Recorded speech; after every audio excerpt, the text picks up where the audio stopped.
咁喺舉辦呢個活動嘅時候呢，我哋嘅中文部嘅老師咧都戰戰兢兢嘅。始終咧舞獅呢一個傳統藝術咧喺我哋學校從來未發生過嘅。由報名啦到同學參與嗰個反應，都令到我哋咧喜出望外。主辦單位咧熱情啦，佢哋嘅講解吸引啦，咁令到我哋嘅學生咧個距離咧即刻縮短咗啊！同呢種嘅傳統文化都好快積極投入嗰個活動入邊嗰度嘅。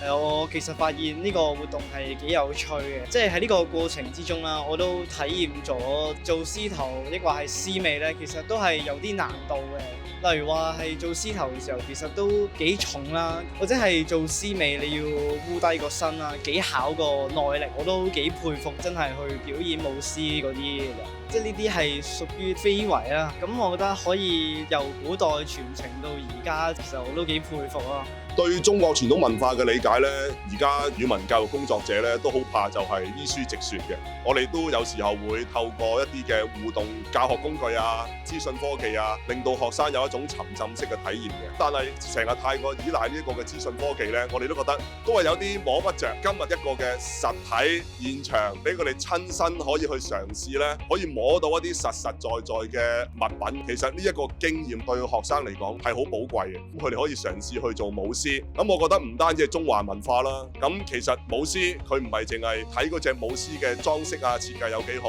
有時一句老土嘅説話啦，台上1分鐘，台下10年功。我希望我哋嘅學生都睇到呢，啱啱嚟嘅師傅，佢哋都花咗好多嘅時間去練習，更甚者就係要傳承一門嘅技藝，都係要花時間同埋心力。我希望佢哋可以將師傅佢哋嗰個嘅表現呢帶落去佢哋嘅學習嗰度，話俾佢哋知，其實做學問呢嗰個道理都係一樣。